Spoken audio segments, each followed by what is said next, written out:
शक्ति भाई, शुक्रिया तमाम साथियों। कल भी आप में से कुछ लोगों से मुलाकात हुई थी, अति संक्षिप्त, लेकिन आज थोड़ी विस्तार से बातचीत होगी। कुछ बातें मैं आपके समक्ष रखूंगा और उसके पश्चात आप जो भी चाहें सवाल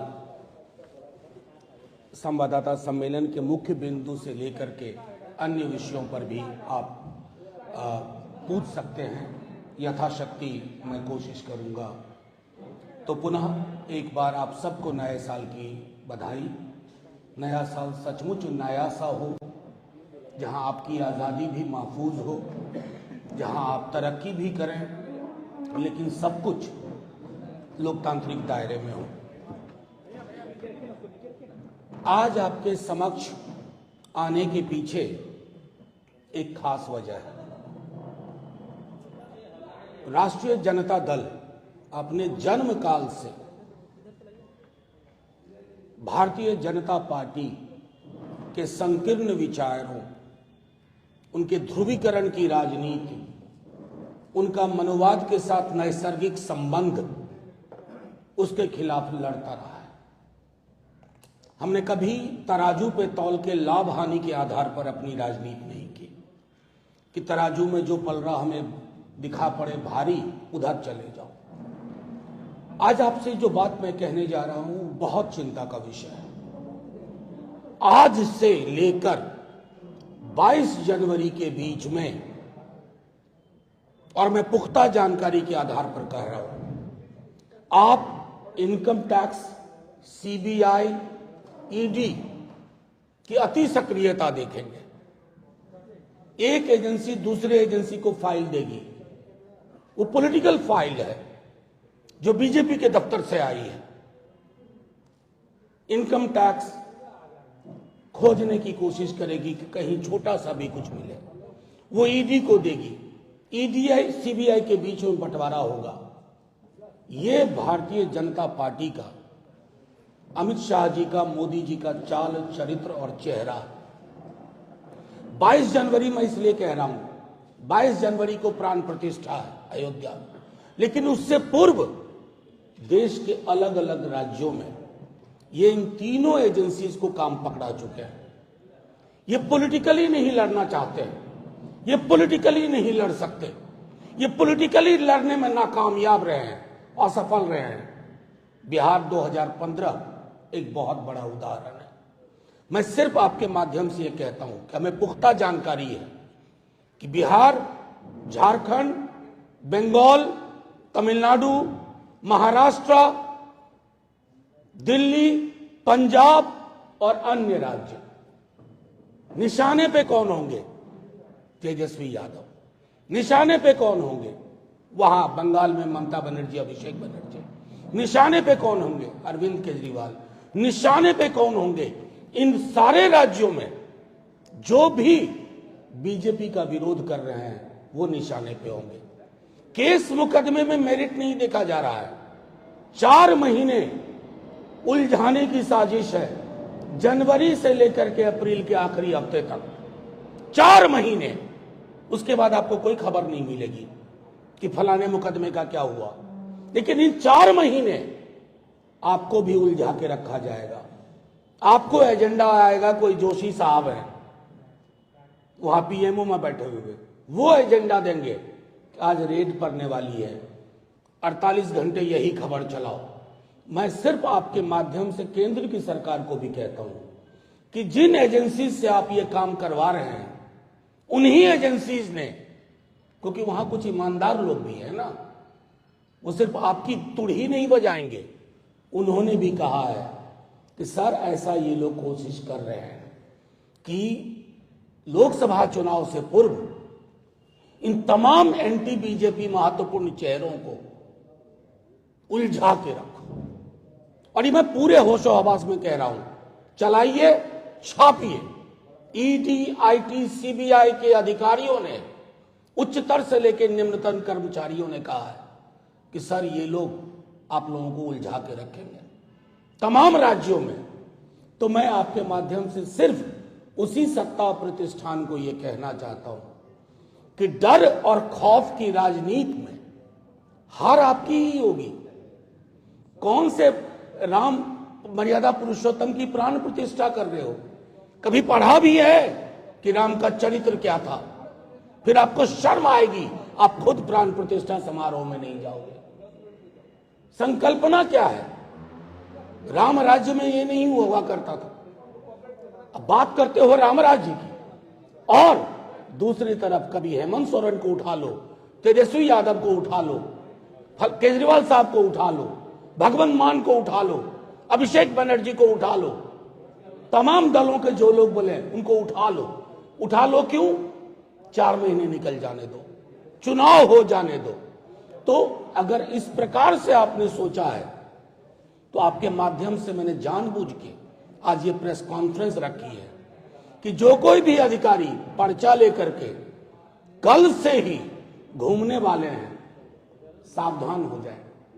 इस तरह की राजनीति का उपकरण आप बन रहे हैं, इंस्ट्रूमेंट बन रहे हैं, बीजेपी के हाथ में, बीजेपी के दफ्तर से गाइडेड हो रहे हैं। आप फिर जानते नहीं इन दलों के चरित्र को।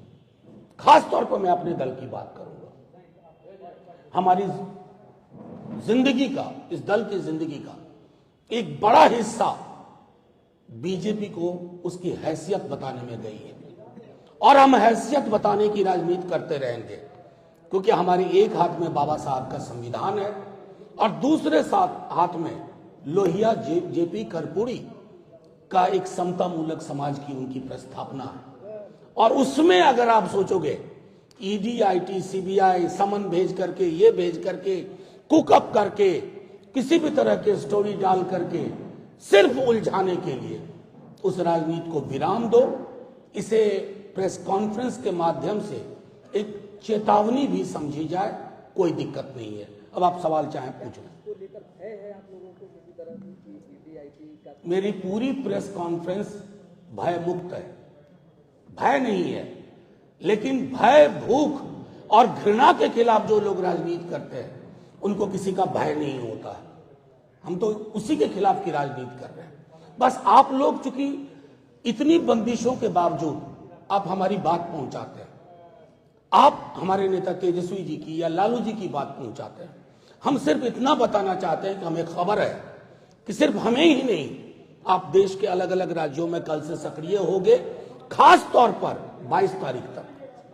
22 तारीख के बाद 10 दिन आप कुछ और करिएगा, लेकिन 22 तक आप इस कार्य को अंजाम देने जा रहे हैं। और मैं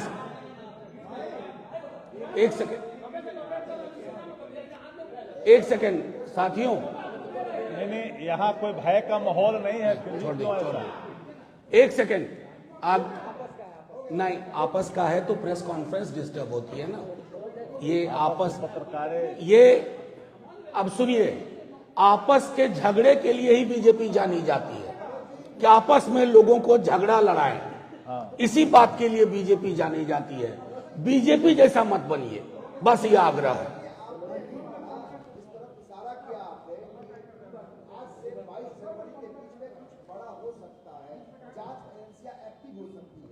आपको क्या लगता है कि तेजस्वी यादव की तरफ अब वो कुछ तैयारी चल रही है, क्या थोड़ी तैयारी चल रही है? देखिए, एक बात तो मैं सीधे तौर पे कहूं, सिर्फ बिहार में ही नहीं, अलग अलग राज्यों में, और चूंकि कई अधिकारी ईमानदार हैं, वो तैयार नहीं हो रहे इसके लिए। उन्हें कहा जा रहा है कि समन भेजो, इसको उठाओ, उनको उलझाओ। और तेजस्वी यादव एक व्यक्ति के अलावा क्या है? सबसे बड़ी चीज है कि बीजेपी को ताकत का आभास है। बीजेपी को पता है कि बिहार में इस महागठबंधन के आगे उनकी स्मूथ फंक्शनिंग नहीं है। मतलब 3-4 से ऊपर उनका बेस्ट आंकड़ा नहीं जा रहा है। तो क्या करेंगे? तेजस्वी यादव जी को, लालू जी को, हमारे राष्ट्रीय अध्यक्ष जी को, उधर झारखंड में हेमंत जी को, दिल्ली पंजाब में केजरीवाल जी, भगवंत मान जी को, स्टालिन साहब के मंत्रिमंडल के लोगों को। तो ये जो राजनीति है, उस राजनीति को आप कह रहे हैं एक्टिव, कल से हाइपर एक्टिव होंगे। एक्टिव के आगे हाइपर लगा लीजिए। परेशान है वो अधिकारी, लेकिन क्या करें, इशारा आ गया है, वो जो दो सबसे बड़े नेता हैं सत्ता प्रतिष्ठान के, उन्होंने कहा कि ये पॉलिटिकल लड़ाई हम आपके कंधे पे बंदूक रख करके ही लड़ेंगे। तो कंधे पे बंदूक रख करके बेचारे दर दर फिरेंगे।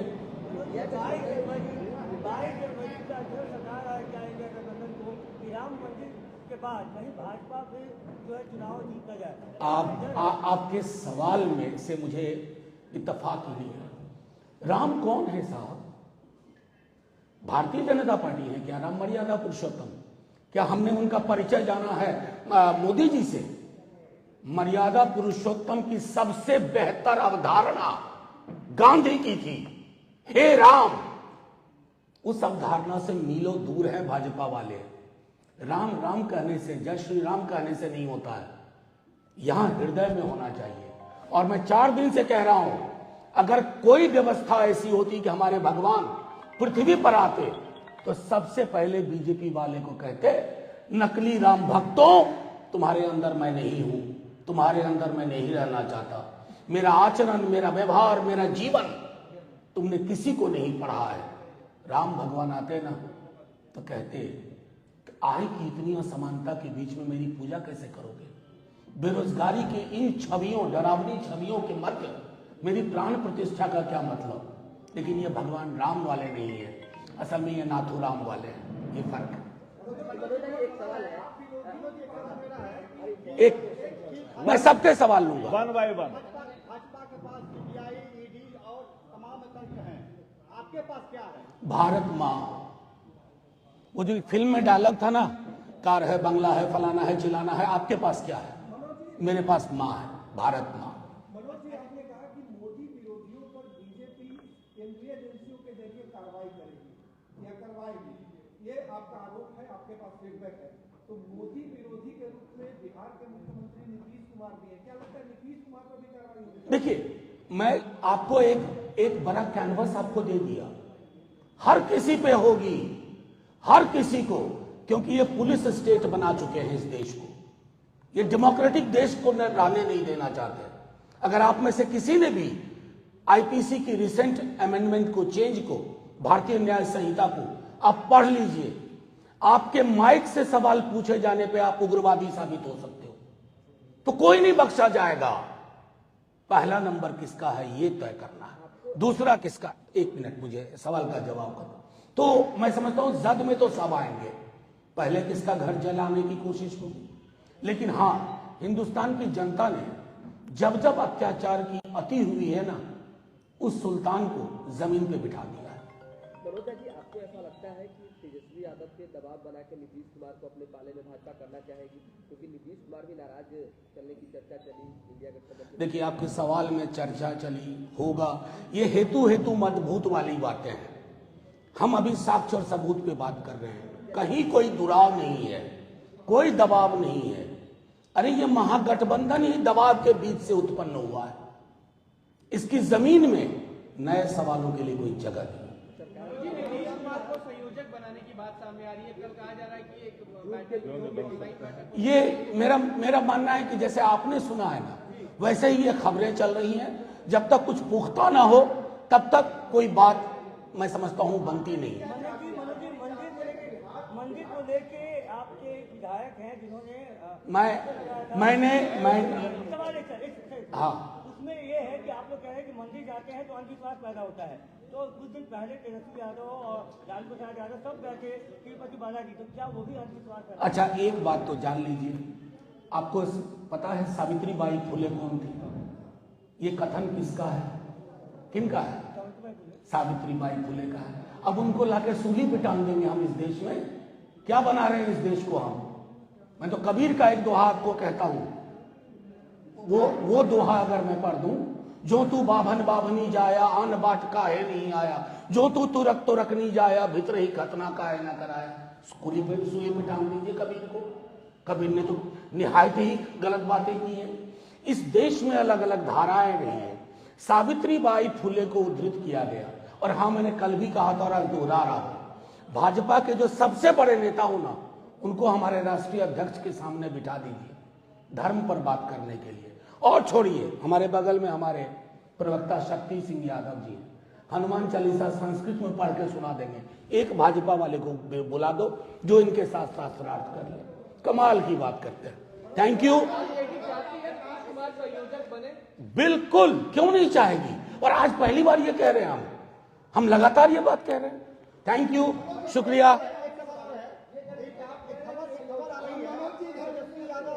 माननीय तेजस्वी यादव जी और नीतीश कुमार जी में मतभेद है, कितना सच है ये उतना ही सच है जितना अगर आज आप मुझसे कहते कि मनोज जी आज सूरज पश्चिम में हुआ है।